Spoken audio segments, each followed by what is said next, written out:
Passe de Tchouaméni lors de France-Ukraine, enfin Ukraine-France, Ukraine-France, passe exceptionnelle, comment transformer deux simples prises d'infos, deux simples scans en passes décisives, et comment toi aussi tu peux réaliser ça. Et pour ceux qui croient que c'est que le talent de Tchouaméni qui lui permet de réaliser ça, eh bien attends de voir dans cette vidéo et attends de comprendre que le talent, donc le potentiel, on va dire que c'est deux choses qu'on synonymise. Est-ce que ça se dit je sais pas, mais t'as compris. Est-ce qu'on peut considérer que c'est deux synonymes dans le milieu du foot, le potentiel, le talent, entre guillemets, bah, que toi aussi tu peux débloquer ton talent et l'exprimer sur le terrain. Tu vas voir ça dans cette belle petite nouvelle vidéo. Mais avant, la plupart des joueurs pensent que pour progresser, il faut juste lever la tête le plus souvent, scanner plus vite ou travailler son contrôle orienté. Tu sais, très souvent, on va te proposer, et je l'ai même fait moi en tant que coach au début, hein, mais j'ai vu les limites, ou soit encore une fois, on dévie très vite sur bah, ce joueur-là a le talent, l'autre la passe, c'est pour ça que ça marche pas, puis on se dédouane, ou on va chercher plus loin. Moi, en tout cas, j'ai décidé d'aller plus loin, de faire des passes face à un mur et juste de tourner la tête. Et même juste de regarder des couleurs et de dire rouge, bleu, ok, toujours le même geste technique, répété 100 milliards de fois. Mais en réalité, scanner sans intention ne sert à rien. Si ton cerveau n'arrive pas à connecter ce que tu vois à une action, ton scan, ta prise d'information devient juste un geste vide. C'est une coquille vide, le truc. Ça ne sert à rien. Donc, dans cette vidéo, on va analyser l'action d'Aurélien Tchouaméni avec Kylian Mbappé et je vais te montrer un plan clair pour que toi aussi tu puisses tendre vers ce niveau, voir, décider, agir, devenir décisif. Et par conséquent, de fil en aiguille, dirons-nous, atteindre le meilleur niveau possible et atteindre ton plein potentiel. Je me présente très rapidement, moi je suis Axel, coach individuel pour des milieux et des ailiers, j'accompagne des pros, des semi-pros, que ce soit en France ou à l'étranger, et je les accompagne tout simplement à débloquer leur jeu en travaillant exactement sur ce processus pour les joueurs qui ont ce besoin de mieux prendre l'info. Il y en a, c'est autre chose, c'est la pression, c'est gagner des duels, c'est tout simplement marquer plus de buts, parce que parmi les ailiers, au fur et à mesure, j'accompagne aussi des avançants, tout ça, bref. Et je te donne déjà un axe d'amélioration sur ce thème précis de la prise d'information et par conséquent de créer une passe décisive derrière ça.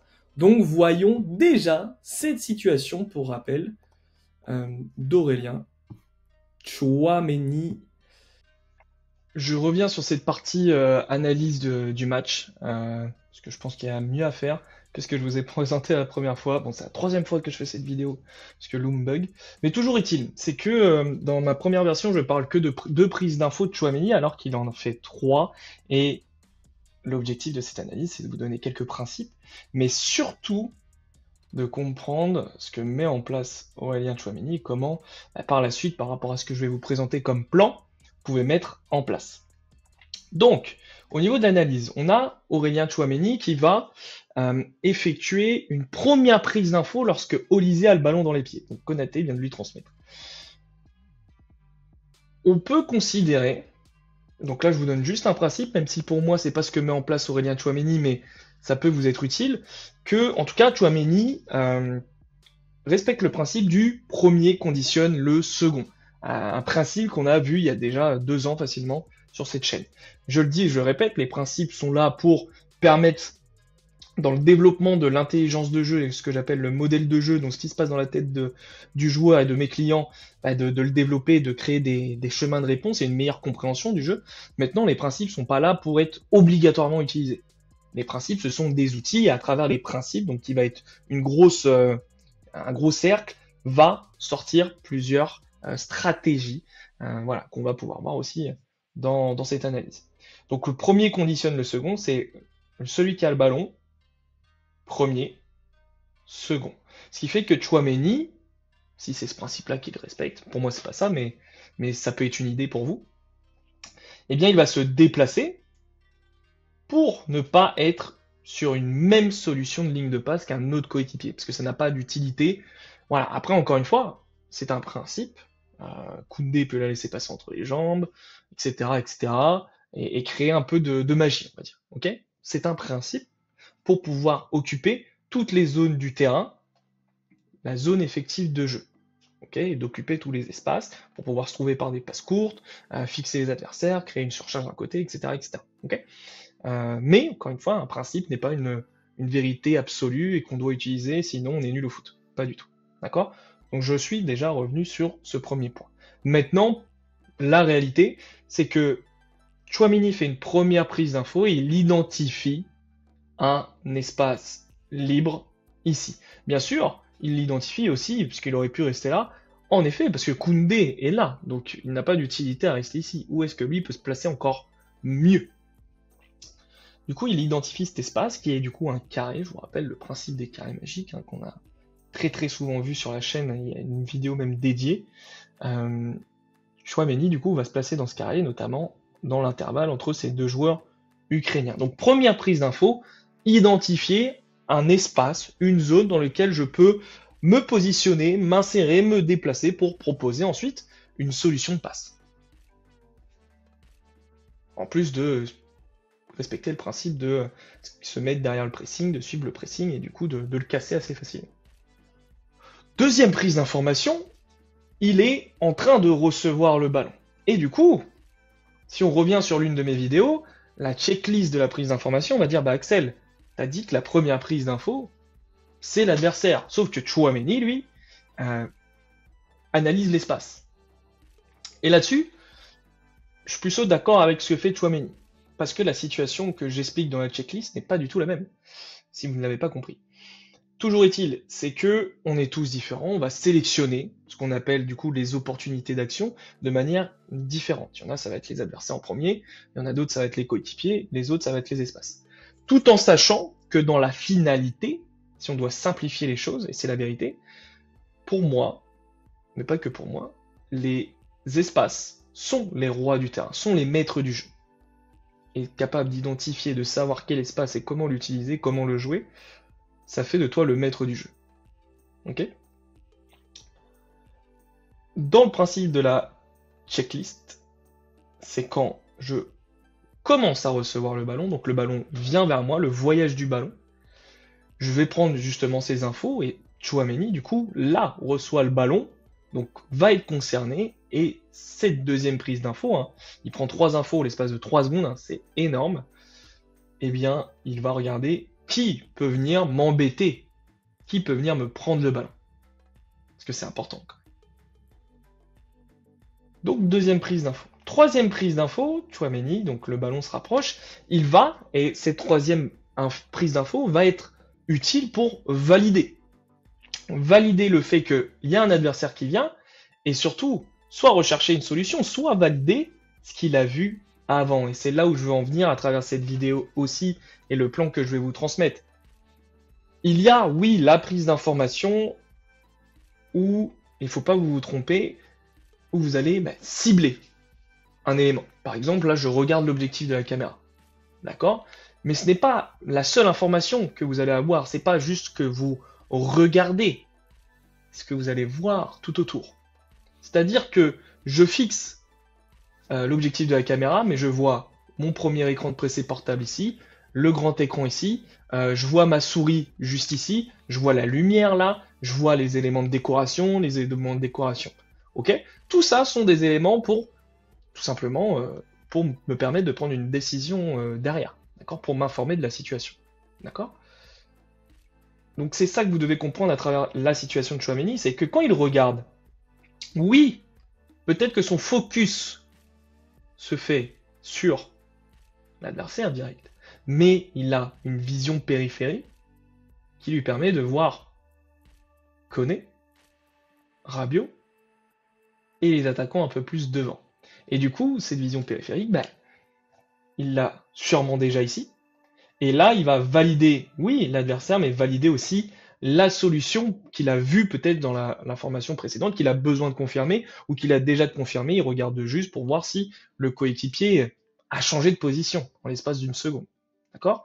Donc comprenez bien ça. Vous devez développer, oui, le focus, le fait de ne pas avoir des yeux qui tremblent, du coup, ce qui fait que, en fait, je peux pas de voir correctement l'info, notamment en mouvement, surtout quand je prends un duel, bah, si mes yeux ne sont pas capables de garder ce focus, bah, je peux perdre l'information et du coup mon cerveau va ne pas me permettre de prendre cette décision, il va se bloquer sous le stress, du coup de pas être sûr d'avoir vu ce qu'on a réellement vu. J'espère que vous comprenez. Ça peut être un proverbe chinois. Ça. Et tout ça, ça se développe. Tout ça, ça se travaille. Et si tu veux vraiment aller en profondeur là-dessus, sache que j'offre un guide totalement gratuit sur ma méthode, sur comment on la met en place, sur ce qui se passe et pourquoi aussi ça fonctionne. Pourquoi c'est la méthode qu'on doit mettre en place, très clairement, pour pouvoir débloquer son potentiel. Donc, le chat était en train de faire des bêtises. Donc, on a, oui, développé ce focus, développé la vision périphérique aussi. Donc, troisième prise d'info, il a donc vu depuis déjà un certain moment Kylian Mbappé seul en 1 contre 1 contre Zubarni, le nouveau là, du PSG. Et ce qui est intéressant à prendre en compte aussi dans vos prises de décision, en tout cas pour être encore plus juste, bah c'est le coéquipier à qui vous donnez le ballon. C'est Kylian Mbappé. Les affordances, donc les opportunités d'action que voit depuis le début Tchouaméni, donc on a eu l'espace, libre ici, grand espace, grand carré. L'adversaire qui vient. L'espace profondeur derrière, Mbappé seul avec un def central, avec un espace profondeur de plus de 40 mètres. C'est énorme. Contre Kylian Mbappé. Tout ça l'emmène à prendre cette décision et à faire cette passe. C'est Olivier Giroud à la place d'Mbappé. Est-ce qu'il l'envoie en profondeur ou est-ce qu'il joue peut-être plus court ou est-ce qu'il essaye de jouer justement en point d'appui pour permettre un 3 contre 3 avec les deux autres attaquants, enfin en tout cas les deux autres coéquipiers. Et c'est là toute la magie des prises de décision, parce que c'est là où on vous juge, hein, la note à la fin du match, c'est ça. Hein. Vos prises de décision, but, c'est une prise de décision, tiens. Eh bien, est-ce qu'il aurait visé le joueur selon le profil que c'était, ou visé l'espace? Même si c'est Giroud, ça se trouve, il vise l'espace. Hein. Parce qu'il a identifié peut-être un manque de vitesse encore plus marquante que son coéquipier Olivier Giroud. Hein. Voilà, si on prend le haut niveau, le très très haut niveau. Et ça me fait venir sur un point de Tchouaméni, il vise pas le joueur, lui, il vise l'espace. Et viser l'espace, c'est très difficile pour beaucoup de joueurs. Parce que votre cerveau, votre corps, vos yeux notamment, qui vont diriger du coup cette prise de décision, vont cibler une cible, un élément, un truc, un nez au milieu de la figure. C'est évident. Ça dépend des profils, encore une fois. Mais c'est plus facile pour le cerveau de je vais me focus sur un point. Je vous prends un exemple, j'ai un mur blanc derrière moi avec 2-3 tâches, ben mes yeux vont naturellement avoir plus de facilité à fixer la tâche que le mur blanc, c'est ce vaste espace. Vous voyez le truc. Donc là aussi, je dois être capable de développer cette capacité à viser l'espace qui est un élément difficile à conscientiser pour mon cerveau. D'accord? Et c'est là où ça fait la différence entre des passeurs D et des pas passeurs D. Qui fait la différence entre Kevin De Bruyne, qui va viser les espaces, que voilà, Paul Pogba, etc. Maintenant, si on continue sur cette dernière image, avant de repasser à la vidéo, on va dire la première version de la vidéo, le comportement d'Mbappé. On a un gars qui pour l'instant ne demande rien, il est entre guillemets pas concerné. Et je dirais qu'il est même pas, ça se trouve, en imagination. C'est-à-dire qu'on a Aurélien Tchouaméni qui lance Kylian Mbappé en profondeur sans que celui-là la demande. C'est pas l'appel qui déclenche la passe, normalement. C'est un principe de base. Preuve qu'encore une fois, les principes, oui, sont importants, mais pas, ils sont pas là pour nous enfermer dans une manière de jouer. C'est pour ça que voilà, encore une fois, il faut être capable aussi d'imposer son autorité sur le terrain et son style de jeu. Ce qui fait que, et du coup, je le répète, j'ai l'impression de l'avoir répété toute l'après-midi, mais ça me fait penser du coup à un visio que j'ai eu avec l'un de mes clients quasiment il y a une semaine maintenant, où il fait une passe et il force son coéquipier à y aller, parce que son coéquipier ne la demande pas là. Ok? Et du coup, il pourrait me dire, bah Axel, du coup, Mbappé, il la demande pas, donc Tchouaméni, il le force. Ce que je lui explique du coup durant le coaching, il sait déjà la réponse, c'est que on peut, dans certaines conditions, selon les opportunités qu'il y a, selon les signaux du coup,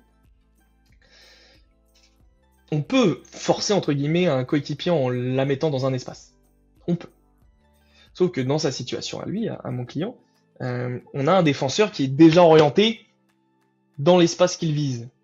Donc ce qui fait qu'il intervient très vite. Et surtout, il y a un autre défenseur. Bref, il n'y a pas de possibilité, il n'y a pas de grandes opportunités pour son équipe, pour son coéquipier de créer quelque chose derrière ça, notamment s'il ne demande pas le bal. Sauf que là, les signaux, encore une fois, qu'a Tchouaméni, les opportunités qu'il a, c'est Mbappé en 1 contre 1. Donc encore une fois, les qualités de votre coéquipier vont être importantes. Donc les connaître. Et le signal le plus important, c'est l'espace de profondeur, qu'on a déjà vu hier sur l'analyse de Boaquier pour les membres de Milieu Football Club. Ils ont vu aussi le Barça. Et justement, si tu veux rejoindre Milieu Football Club, c'est le deuxième lien en bio. Et si tu as un joueur semi-pro de plus de 17 ans en centre de formation, etc., il y a un lien vraiment bas à la fin de la description pour avoir un appel avec moi pour voir si tu peux te faire accompagner en one-to-one. Sachez une chose, si vous ne remplissez pas toutes les conditions du questionnaire avant de prendre l'appel, vous pouvez le prendre, vous n'aurez pas d'appel. Je m'embête plus à répondre, à annuler, enfin si j'annule, mais voilà, j'écris plus. Genre si c'est annulé, c'est que vous n'avez pas le profil ou vous avez mal répondu, tout simplement. Ok, j'ai pas de temps à perdre. Mais vous avez les liens, si vous voulez, en description pour développer tout ça. Toujours est-il, c'est que bah, du coup là, il y a les signaux qui font que oui, c'est une opportunité, il peut le lancer en profondeur. Ok? Donc voilà, bon, je suis un peu déçu parce que j'aimais bien la première version que j'avais fait, mais il n'y avait pas de son. J'espère que là il y a des sons. Et voilà, je vous laisse regarder la suite de la vidéo qui vous propose justement un plan pour développer votre prise d'information, votre prise de décision et tout ce qu'on a vu du coup dans ce petit quart d'heure d'analyse. Voilà, j'espère avoir été assez clair et assez limpide. Et là, on va passer sur notre point numéro 1. Donc, comme je vous l'ai dit, le scan avec intention. La première différence, c'est que Tchouaméni, sur cette situation, il ne scanne pas juste pour scanner. D'accord? Chaque regard a un but.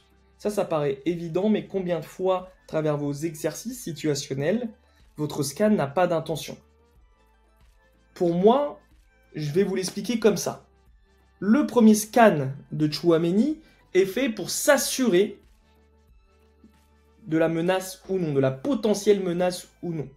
D'accord? De savoir si, en effet, il va se faire attaquer rapidement, quelle est la distance avec l'adversaire. Et la deuxième, détecter l'opportunité. Et ça va très très vite dans son cerveau. Et on va le voir après sur le point numéro 2. Comment améliorer, justement, oui j'ai vu les infos, mais même quand je les vois, ça a du mal à s'enchaîner très vite chez moi. On va répondre à cette problématique aussi dans cette vidéo. Dans l'action, donc du coup, il voit d'abord l'adversaire foncer sur lui, entre guillemets, hein, encore une fois. Il est capable aussi, les pros, les experts sont capables d'analyser, de juger si la pression est forte, moyenne ou faible, donc le pressing par conséquent. Et du coup, ça va lui donner un signal d'urgence. Il doit vite s'organiser. C'est du 1 ou 2 touches ou décider très vite de protéger le ballon, de mettre son camp en opposition. Puis, il capte, en deuxième lieu, en vision périphérique, pour moi en tout cas. Il ne va pas forcément cibler Mbappé, mais derrière, il voit sur le premier scan un petit bonhomme blond là-haut. Et le deuxième scan va lui permettre de confirmer, premièrement l'adversaire, mais surtout de fluidifier, parce qu'il l'a vu sur le premier, de confirmer et de fluidifier le fait qu'Mbappé est bien derrière et d'identifier l'espace qu'il a à viser. Donc l'opportunité immédiate. Ça, c'est le concept d'affordance, donc les opportunités d'action. Ton regard doit chercher une action possible, pas juste une image. Donc, tu ne dois pas lever la tête plus souvent, tu dois lever la tête mieux pour démarrer. Après, on ira accumuler, on va dire, beaucoup plus de prise d'information. Le point numéro 2. Le point numéro 2, le couplage perception-action. Le deuxième élément, du coup, de ce plan que je te propose, c'est la connexion instantanée entre ce qu'il voit et ce qu'il fait. Tchouaméni, là, il réfléchit pas. Il relie son scan à une décision directe, sa prise d'info à une décision. Dès qu'il voit l'adversaire, plus Mbappé seul en 1 contre 1 face à, je sais plus comment il s'appelle, le nouveau parisien, le nouveau def central. Donc du coup, il voit Mbappé et son corps s'organise naturellement pour exécuter la passe parfaite. Au niveau des études, pour m'appuyer sur ça, évidemment, parce que c'est pas encore une fois un truc sorti de nulle part et qu'on fait en mode ouais, c'est de la magie. Je ne sors pas de mon chapeau en tout cas. Les études de Bernstein et de Vickers encore une fois sur le quad eyes, je me répète pour ceux qui suivent les dernières vidéos, les meilleurs ne sont pas plus rapides techniquement, ils déclenchent plus tôt car l'info et l'action sont déjà couplés. Il n'y a pas de séparation. Le problème c'est que vous êtes séparés parce que vos séances d'entraînement séparent justement l'action et la décision. L'info et l'action. Donc vous faites une action, mais il n'y a pas forcément d'information. Donc en fait, il n'y a que de l'action, mais sans une vraie information, une vraie prise de décision derrière. Si ton regard n'est pas lié à ton geste, tu restes lent même avec une bonne technique. Point numéro 3. Construire ça à l'entraînement. Comment toi, à travers cette troisième clé, tu peux travailler ça? Personnellement, mon rôle, alors oui, on va dire que je suis entraîneur individuel, coach personnel, etc., entraîneur spécifique, milieu de terrain ailier. Moi, je le vois comme ça, mon métier. Je suis concepteur d'environnement. Je ne suis pas paysagiste, je suis concepteur d'environnement. Donc comment toi aussi, tu peux concevoir un environnement qui va faire émerger naturellement, parce que l'objectif d'une prise d'info, c'est que ça soit un instinct de survie. C'est pas juste « et je suis un robot ». Ça ne fonctionnera jamais de cette manière-là. Tu en es sûrement l'exemple parfait. Et j'en ai des milliers d'exemples de joueurs avec qui je bosse. Et que j'ai fait bosser aussi comme ça de cette manière. Encore une fois, mais à coup de pas, je ne critique aucun coach. Maintenant, jusqu'où vous voulez aller. Donc, pas besoin d'être Tchouaméni. Mais tu dois t'entraîner avec variabilité et contrainte. Des exos où tu dois scanner un signal avant de jouer, couleur, adversaire, appel, tu peux le faire à plusieurs, tu peux le faire... Donc une couleur va signifier quelque chose. C'est pas juste dire rouge. On s'en branle de ça. C'est que ça va signifier quelque chose. Chaque regard déclenche une action différente. Et ça, ce qu'on fait dans l'accompagnement, ça s'appelle de l'apprentissage différentiel exposé, puisque c'est pas découvert, c'est comme ça qu'il l'a appelé, par Schollhorn.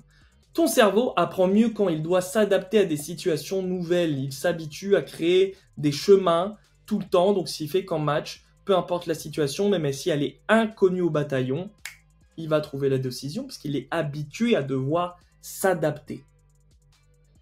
Quand tu fais passe face à un mur, il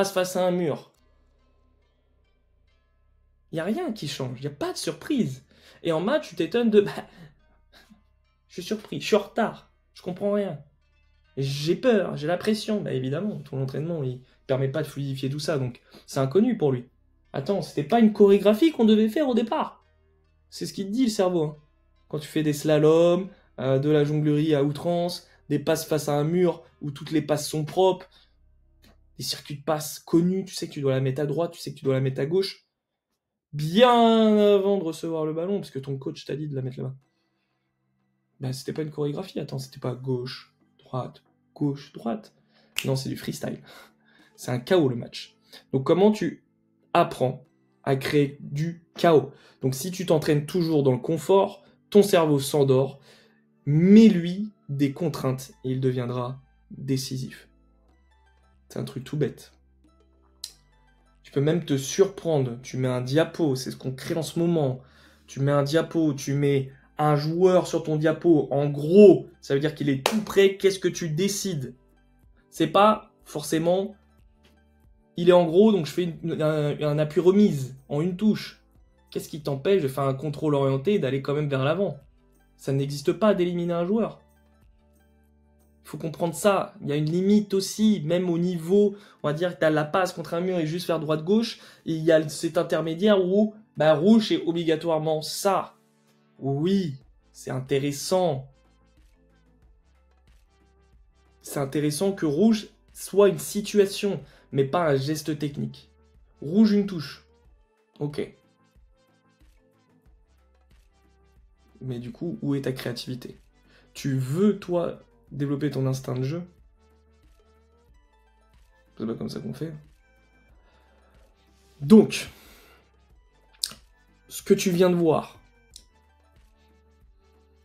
c'est que la différence entre un scan vide et un scan décisif peut changer, évidemment, le cours d'un match de football.